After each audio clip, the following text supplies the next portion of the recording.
Hello students, आज के video में पढ़ने वाले हैं 12th क्लास के मैथ्स में 2009 से लेकर 2020 तक बिहार बोर्ड द्वारा जो भी क्वेश्चंस पूछे गए हैं इंटीग्रेशन के, उन सभी का सॉल्यूशन हम लोग देखने वाले हैं। आप देखिएगा 2009 से लेकर के 2020 तक जो भी क्वेश्चन इंटीग्रेशन के, किस चैप्टर के, इंटीग्रल चैप्टर के, या उसी को बोलते हैं आप इंटीग्रेशन ही बोलते हैं। इंटीग्रेशन चैप्टर के जितने भी सब्जेक्टिव क्वेश्चंस आए हुए हैं उन सभी का सॉल्यूशन हम लोग देखने वाले हैं। और ध्यान रखिए स्टूडेंट्स, आप में से बहुत लोग कमेंट्स करके पूछते हैं कि सर इंटीग्रेशन के ऑब्जेक्टिव क्वेश्चन का सॉल्यूशन भी अपलोड कीजिए। तो आपको मैं बता दूं कि इंटीग्रेशन के जितने भी ऑब्जेक्टिव क्वेश्चंस आए हुए हैं 2009 से लेकर के 2020 तक, उन सभी का सॉल्यूशन डिटेल्स में अपलोड किया जा चुका है। आप उसको प्लेलिस्ट में जाकर के देख सकते हैं या फिर डिस्क्रिप्शन बॉक्स में भी उसका लिंक दिया गया है, आप वहां से भी जाकर उसको देख सकते हैं। तो हम लोग सब्जेक्टिव क्वेश्चन का सॉल्यूशन देखते हैं। आप देख रहे हैं लिखा गया यहां पर BSEB 2009, यानी कि ये क्वेश्चन 2009 में आया हुआ है। और ध्यान रखिए स्टूडेंट्स, 2009 में बिहार बोर्ड द्वारा जो पेपर हुआ था उसमें इंटीग्रेशन के केवल और केवल एक ही क्वेश्चन आए थे, और वह क्वेश्चन ये। तो देखते हैं इसको हम सॉल्व कैसे करेंगे। तो ध्यान दीजिए, सबसे पहले तो इसको आप i मानिए, यानी कि let i equal to 0 to 1 x into 1 minus X का पावर 99 dx। ध्यान देंगे स्टूडेंट्स, आपको मैं जिस भी क्वेश्चन का सॉल्यूशन मैं बता रहा हूं, बिल्कुल जैसे मैं बता रहा हूं आप वैसे ही एग्जाम में लिखें, ठीक है। इससे फायदा क्या होगा कि आपको लिखने का तरीका पता होगा कि बोर्ड एग्जाम में कैसे लिखना है, क्योंकि ये बोर्ड एग्जाम है, कॉम्पिटिटिव एग्जाम है ही नहीं कि कैसे भी सॉल्व कर लिए और जाकर के टिक कर दिए। लिखने का तरीका भी आपका सही से होना जरूरी है। तो देखिएगा कैसे इसको सॉल्व करेंगे। आप देख रहे हैं ये है 0 से 1, प्रॉपर्टी क्या है, ये लिमिट इसका क्या है 0 to 1। और ध्यान देंगे स्टूडेंट, आप जब इंटीग्रेशन पढ़ रहे थे तो उसमें एक टॉपिक था डिफिनिट इंटीग्रल। क्या था? डिफिनिट इंटीग्रल, यानी कि उसमें लिमिट दिया रहता था, और उसमें प्रॉपर्टी भी पढ़े थे, यानी कि प्रॉपर्टीज ऑफ डिफिनिट इंटीग्रल। तो उसमें क्या था, एक प्रॉपर्टी था 0 to a। तो लिखना पड़ेगा हम लोग को कि कौन सा प्रॉपर्टी हम लोग यूज कर रहे हैं। तो लिखेंगे यूजिंग प्रॉपर्टी, और कौन सा प्रॉपर्टी, तो 0 to a f(x) dx equal to 0 to a minus X dx। ये प्रॉपर्टी हम लोग यूज कर रहे हैं, तो इस प्रॉपर्टी को लिखना पड़ेगा। तो अब क्या हो जाएगा, तो लिखेंगे हम लोग देयरफॉर i इक्वल टू, तो देखिए लिमिट में कोई चेंजिंग नहीं हो रहा है प्रॉपर्टी यूज करने के बाद। तो 0 to 1 है तो 0 to 1 रहने दीजिए। चेंज कहां हो रहा है, देखिए x के जगह a माइनस एक्स हो जा रहा है, और इसमें a के स्थान पर क्या है 1। देख लीजिए 0 to a के स्थान पर 1 है, x के स्थान पर a माइनस एक्स यानी कि 1 माइनस एक्स। तो यहां हो जाएगा 1 माइनस एक्स इंटू, फिर यहां है 1 तो 1 माइनस यहां क्या है x। तो ध्यान दीजिए 1 माइनस एक्स, लेकिन जैसे ही आप 1 माइनस एक्स लिखेंगे ये क्या हो जाएगा 1 प्लस एक्स हो जाएगा। क्यों? क्योंकि 1 माइनस एक्स तो लिख देंगे x के स्थान पर, लेकिन माइनस से गुणा भी करना है, तो जैसे ही माइनस से गुणा करेंगे -1 प्लस एक्स हो जाएगा। तो वही तो लिखे हैं, सही है ना। अब यहां से क्या हो जाएगा, ये पावर में 99 है तो पावर में 99 रहने दीजिए dx। ये 1 -1 प्लस 1 कैंसिल, तो क्या आएगा 0 to 1 माइनस एक्स का पावर कितना है 99 dx। ऐसे अब आप इससे इसमें मल्टीप्लाई करेंगे, तो जैसे ही मल्टीप्लाई करेंगे x पावर 99 1 में मल्टीप्लाई करेगा तो x पावर 99 हो जाएगा, माइनस x में x पावर 99 से मल्टीप्लाई करेंगे तो ये x पावर 100 हो जाएगा, क्योंकि x पावर 99 और इसका 100 dx। अब दोनों को क्या करना है, हम लोग को अलग अलग कर देना है। तो ये हो जाएगा 0 to 1 x power 99 dx minus ये 0 to 1 x पावर 100 dx। जब यहां से इसका इंटीग्रेशन करेंगे तो क्या आएगा x पावर 100/100 माइनस लिमिट कितना है, तो 0 to 1 है, माइनस है तो माइनस, इसका क्या होगा x power 101 divided by 101। Limit क्या है 0 to 1, है ना। कौन सा फॉर्मूला, x पावर n, एक फॉर्मूला होता है इंटीग्रेशन का x पावर n dx। क्या होता है फॉर्मूला, तो फॉर्मूला होता है x power n plus 1 divided by n plus 1। ऐसा होता है, प्लस में इंटीग्रेटिंग कांस्टेंट तो रहता ही है, लेकिन जब लिमिट वाला क्वेश्चन रहता है तो उसमें प्लस सी नहीं लिखते हैं। सही है, तो यही फॉर्मूला हम लोग यूज किए हैं। अब यहां से क्या हो जाएगा, अपर लिमिट पहले पुट करेंगे तो 1 का पावर 100, 1 डिवाइडेड बाई 100 माइनस, अब लोअर लिमिट क्या है 0, तो 0 का पावर 100, 0 डिवाइडेड बाई 0 माइनस, फिर यहाँ पर 1 पुट करेंगे तो 1 का पावर 101 तो 1 ही होगा, डिवाइडेड बाई 101 माइनस 0 पुट करेंगे तो 0 बाई 101 हो जाएगा। और ये क्या आया 1 बाई 100 माइनस 1 बाई 101, ये यहाँ आएगा तो ये 101 माइनस ये यहाँ जाएगा 100 डिवाइडेड बाई 100 इंटू 101, और ये आ गया, सॉल्व करेंगे तो क्या आएगा 1 डिवाइडेड बाई, इसको सॉल्व कर दीजिए तो 10100 एंड दिस इज आंसर। तो ये रहा इंटीग्रेशन का क्वेश्चन जो 2009 में आया हुआ था, उसका सॉल्यूशन। तो जो क्वेश्चन आप बोर्ड पर देख रहे हैं वो है 2010 में बिहार बोर्ड द्वारा जो पेपर मैथ्स का हुआ था उसमें इंटीग्रेशन का जो क्वेश्चन आया था वही क्वेश्चन ये है। ये देख रहे हैं 2010 में इंटीग्रेशन से 2 क्वेश्चन आया हुआ था, जिसमें का ये पहला क्वेश्चन है, दूसरा क्वेश्चन इस क्वेश्चन को सॉल्व करने के बाद हम लोग सॉल्व करेंगे। तो देखिएगा जो पहला क्वेश्चन आया था इंटीग्रेशन का वह था इंटीग्रेट दिस और इवेलुएट दिस, यानी कि ये दोनों मिलाकर के एक ही क्वेश्चन था और कहा गया था ये सॉल्व कीजिए या ये सॉल्व कीजिए।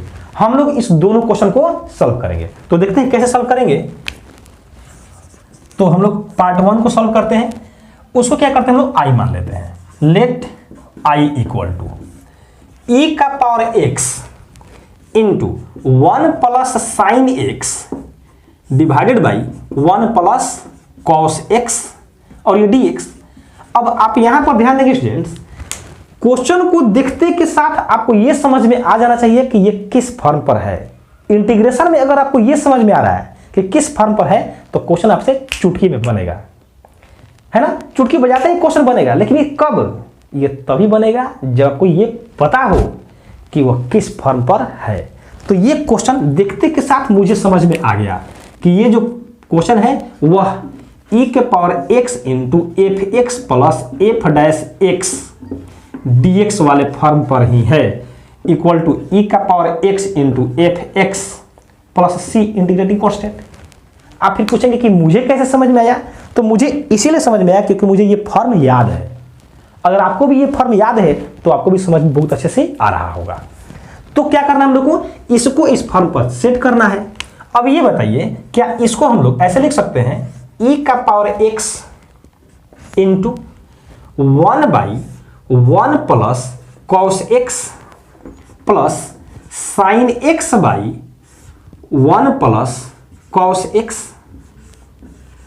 लिख सकते हैं। अब आप बोलेंगे कि यहां पर एफ एक्स का डिफरेंशिएशन है एफ डैश एक्स, यहां पर तो इसका डिफरेंशिएशन ये नहीं है। बात तो सही है कि नहीं है, लेकिन थोड़ा सा ट्रिग्नोमेट्री का फॉर्मूला यूज कीजिए, आपको समझ में आ जाएगा। इसको e पावर x को e पावर x रहने दीजिए। यहां पर 1 बाई 1 प्लस कॉस x का एक फॉर्मूला होता है 2 कॉस स्क्वायर x बाई 2, ये फॉर्मूला होता है, प्लस साइन x का एक फॉर्मूला होता है 2 sine x by 2 into cos x by 2 divided by, फिर इसका फॉर्मूला यही 2 कॉस स्क्वायर x बाई 2 और ये dx है तो dx। ध्यान देंगे कॉस स्क्वायर है या कॉस x है, एक कैंसिल हो जाएगा तो 2 से 2 कैंसिल हो गया, तो क्या बचेगा e का पावर x और यहां से 1 बाई 2, ये 1 बाई कॉस स्क्वायर है, ऊपर जाएगा तो क्या हो जाएगा sec square x by 2 plus, अब ये बताइए एक कॉस से एक कॉस तो कैंसिल हो जाएगा, तो क्या बचेगा sine x by 2 divided by cos x by 2, यहां पर एक बचेगा, क्यों स्क्वायर है, एक कैंसिल हो जाएगा, तो ये आ जाएगा 10x बाई 2 और ये dx। अब आप देख रहे हैं कि इसका डिफरेंशिएशन ये है, किस प्रॉपर्टी से, इस प्रॉपर्टी से हम लोग को यूज करना है तो यहां पर देखिए कैसे लिखेंगे, आगे लिखेंगे यूजिंग e पावर x और ये fx plus f dash x dx equal to e power x fx plus c। आपको इस तरह से अगर लिखना होगा, क्योंकि अगर आप लिख देंगे ऐसे तो किसी प्रकार का कोई डाउट नहीं रहेगा, आपका बनाने का प्रोसेस बिल्कुल अच्छा रहेगा, बहुत अच्छा रहेगा। तो क्या मिलेगा हम लोग को, देखिएगा थोड़ा सा इसको साफ मिटा देते हैं। तो क्या मिलेगा यहां से, ये तो i है, i इक्वल टू मिल जाएगा हम लोग को e का पावर x इंटू क्या है fx plus f dash x। तो e का पावर x इंटू fx है, तो e का पावर x इंटू इसका डिफरेंशिएशन ये है तो यही आएगा, यानी e का power x into 10x/2 plus integrating constant and this is answer. सही है ना। तो ये रहा इसका सॉल्यूशन। अब देखिए इसका सॉल्यूशन कैसे सॉल्व करेंगे, तो इसके लिए भी लिखते हैं let i equal to x का power 3 divided by 1 plus x का पावर 8 dx। ये बनेगा सब्स्टिट्यूशन मेथड पर। आप बार बार सोच रहे होंगे, अब नहीं सोच रहे होंगे तो मैं सोचने पर मजबूर कर रहा हूं आपको कि मुझे कैसे समझ में आ जा रहा है। ये तो आपको भी देख करके समझ में आ रहा होगा। क्यों? क्योंकि अगर आप सब्स्टिट्यूशन मेथड पढ़े होंगे, अगर आप नहीं पढ़े हैं तो उसका भी वीडियो अपलोड किया जा चुका है, सब्स्टिट्यूशन मेथड पर बहुत अच्छे से बताया गया है, उसका भी लिंक डिस्क्रिप्शन बॉक्स में दिया गया है। अगर आप नहीं देखे हैं कि सब्स्टिट्यूशन मेथड क्या होता है या किसी प्रकार कोई डाउट हो तो आप उसको अवश्य देख लीजिएगा। तो कैसे समझ में आया, मुझे इसलिए समझ में आया क्योंकि मुझे पता है कि x के पावर 4 का डिफरेंशिएशन x का पावर 3 होता है और x के पावर 8 के जगह x के पावर 4 का होल स्क्वायर कर सकते हैं। तो क्या लिख सकते हैं इसको, x का power 3 divided by 1 plus x के पावर 4 का होल स्क्वायर, ऐसे कर सकते हैं। अब x के पावर 4 को पुट करेंगे एक नए वेरिएबल से, तो पुट x का पावर 4 इक्वल टू t, ये हो जाएगा 4x का power 3 dx equal to dt। तो x का पावर 3 dx इक्वल टू कितना, dt बाई 4। तो देयरफॉर i इक्वल टू क्या हो जाएगा, यहां से x के पावर 3 dx की जगह पर क्या आएगा dt डिवाइडेड बाई 4, और यहां देखिए 1 प्लस x के पावर t के स्थान पर t और उसका होल स्क्वायर है। यहां से 1/4 को बाहर किए तो ये आ गया 1/1 प्लस टी स्क्वायर और ये dt। तो यहां से क्या आ रहा है, ये आ गया 4 और इसका तो फॉर्मूला ही होता है 1/1 प्लस x स्क्वायर dx का इंटीग्रेशन क्या होता है tan इनवर्स x। तो ये हो जाएगा tan inverse t plus integrating constant, तो 4 tan इनवर्स x का पावर कितना 4 plus c and this is answer. तो ये रहा 2010 में पूछा गया इंटीग्रेशन का पहला क्वेश्चन। दूसरा क्वेश्चन देखते हैं इसके। तो अब देखते हैं क्वेश्चन नंबर 2 का सॉल्यूशन कैसे करेंगे। क्वेश्चन नंबर 2 है हम लोग का 0 to π/4 sin x by cos 3x plus 3 cos x dx। लिखते हैं let i equal to 0 to π/4 sin x divided by cos 3x plus 3 cos x। अब अगर आपको cos 3x का फॉर्मूला याद होगा तो आपको बहुत अच्छे से समझ में आ गया होगा, क्योंकि cos 3x का फॉर्मूला होता है cos 3x का 4 cos qx minus 3 cos x। सही है ना।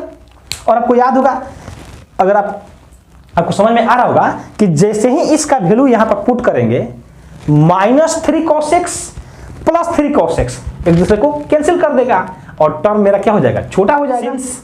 cos 3x equal to 4 cos qx minus 3 cos x। Therefore i equal to क्या हो जाएगा 0 to π/4 sin x divided by cos 3x की जगह पे ये जो हम लोग लिखे हैं अभी 4 cos qx minus 3 cos x plus ये 3 cos x और ये dx। ये -3 cos x plus 3 cos x cancel, तो क्या आएगा 0 to π/4 sine x divided by 4 cos QX, तो 1/4 कॉमन आ जाएगा और यहाँ क्या आ जाएगा cos पावर 3x dx आ जाएगा ऐसे। अब ये बताइए क्या यहां से हम लोग ऐसे लिख सकते हैं कि 1/4 equal to sine x by cos x into 1/cos square x। आप पूछेंगे कि ऐसा क्यों लिखे, ऐसा इसीलिए लिखे क्योंकि sine x by cos x का फॉर्मूला 10x और 1/cos स्क्वायर के लिए लिख सकते हैं sec स्क्वायर x, और 10x का डिफरेंशिएशन क्या होता है sec स्क्वायर, इसीलिए ऐसा लिखे। तो इसको लिख सकते हैं 1/4 10x into sec square x dx। अब जैसे ही इसको डिफरेंशिएट करेंगे ये मिल जाएगा, तो लिखेंगे put 10x equal to limit क्या है 0 to π/4 छूट रहा है 0 to π/4 0 to π/4 10x equal to कितना t, तो ये sec square x dx equal to कितना हो जाएगा ये dt हो जाएगा ना। तो देयरफॉर I इक्वल टू क्या मिलेगा I इक्वल टू 0 to π/4, ये 1/4 है तो रहेगा क्या रखेंगे 10x की जगह t और sec स्क्वायर x dx की जगह dt। अब अगर आप लिमिट हटा के सोचेंगे तो इसमें फॉर्मूला लगेगा कौन सा x पावर n 1/4, और x पावर n का इंटीग्रेशन क्या होता है x का power n plus 1 divided by n plus 1, तो t का पावर 1 है तो t का power 2 divided by 2 plus integrating constant. लेकिन ऐसा रखना नहीं है हम लोग को ये c, क्योंकि ये लिमिट का क्वेश्चन है 0 to π/4 1/4। अब इस t के जगह पुट कीजिए क्या 10x, तो ये हो जाएगा 10 square x divided by 2 limit 0 to π/4। क्या इसको हम लोग ऐसे लिख सकते हैं 2 इधर के मल्टीप्लाई करेगा तो 1/4 और ये 10 स्क्वायर x लिमिट 0 से π/4। अब वैल्यू पुट कर दीजिए, तो जब वैल्यू पुट करेंगे तो ये आएगा 1/4 10 स्क्वायर π/4 पहले अपर लिमिट फिर माइनस 10 स्क्वायर 0 डिग्री 0 हो जाएगा। तो ये 1/4 10 π/4 का वैल्यू क्या होता है 1, तो यहां हो जाएगा 1 का स्क्वायर माइनस यहाँ 0 10 0 का 0 होता है स्क्वायर, तो ये आ जाएगा यहाँ 1/8 है, ध्यान देंगे 4 2 जा 8 रहेगा, यहाँ पर भी 8 रहेगा, यहाँ भी 8 रहेगा, तो ये क्या आया 1/8 एंड दिस इज आंसर। तो ये रहा बिहार बोर्ड द्वारा 2010 में पूछे गए 2 क्वेश्चन का सॉल्यूशन। और इस तरीके से आप इस लेक्चर में देखें कि 2009 और 2010 में इंटीग्रेशन के कितने क्वेश्चन आए हुए हैं। मैं उम्मीद करता हूं कि आपको इन दोनों ईयर में 2009 और 2010 में इंटीग्रेशन के जो भी क्वेश्चन आए हुए हैं उनका सॉल्यूशन आपको बहुत अच्छे समझ में आया होगा। आपको किसी प्रकार का कोई डाउट होता है तो आप कमेंट बॉक्स में अवश्य कमेंट करें। साथ ही साथ आपका क्या सुझाव है वो भी, अगर कोई सुझाव हो तो भी आप कमेंट बॉक्स में कमेंट करके बता सकते हैं। अगर आपको वीडियो अच्छा लग रहा है तो वीडियो को लाइक भी करें, दोस्तों के साथ भी शेयर करें, और अगर चैनल पर नए हैं तो चैनल को सब्सक्राइब भी करें। साथ ही साथ बेल आइकॉन को भी प्रेस कीजिएगा, जिससे आने वाले वीडियो का नोटिफिकेशन आपको मिलता रहेगा और आप आने वाले वीडियो का लाभ लेते रहेंगे। Thank you so much for watching this video.